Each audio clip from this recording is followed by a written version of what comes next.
Allegations of abuse come to light following the arrest of a teacher also accused of sexual assault. The region's largest school district looks at options of trimming its budget while also keeping staff happy. There's been a historic presidential election in Mexico. A family says they had a brief scare after a giraffe picked up their toddler at a drive-through safari. For the first time ever, a local baseball team's taking a swing at a state championship. Few storms still possible overnight. We'll have a first alert live radar update. Local, trusted. This is News 3 at 10 on KBTX.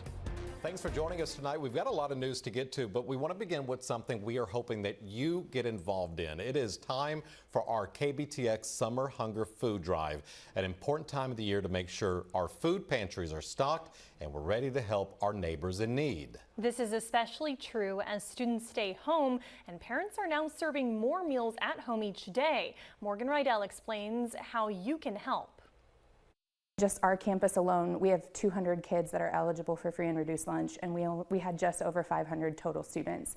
So that's a significant population on our campus. There's a large portion of the Brazos Valley community that relies on meals at school, and for many, those could be the only meal they get. But when summer comes around, those meals aren't as easy to access, and costs for families are up. So our expenses are going up a little for utilities. And then, with inflation recently, then, all of our dollars stretch a little bit less than they used to. So we're seeing increased need. This is why the Brazos Valley Food Bank steps in.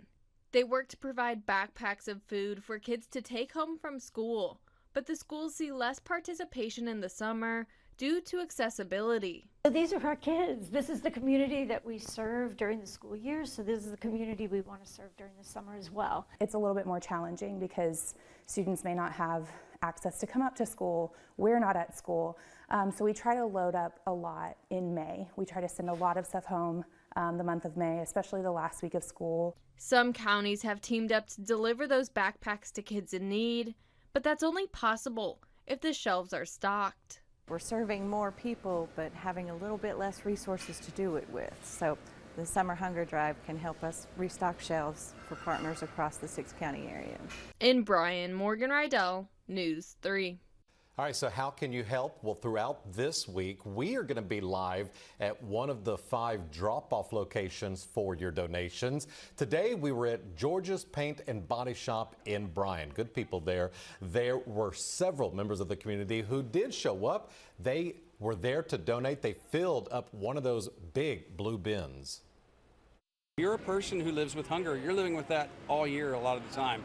Or maybe it's a temporary thing where you're a year or two in, you're between tough spots, but you're there all year long. So donating all year long, not just at the holidays, not just at the summer thing, but when people, especially local people like Keita and Silas here at George's, want to put something together, it's a great reminder that we need to donate food all year.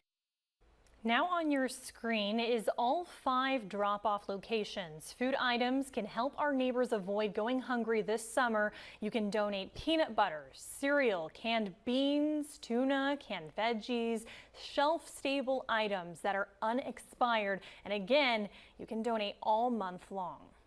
All right, in addition to that, we also want to remind you that this Thursday,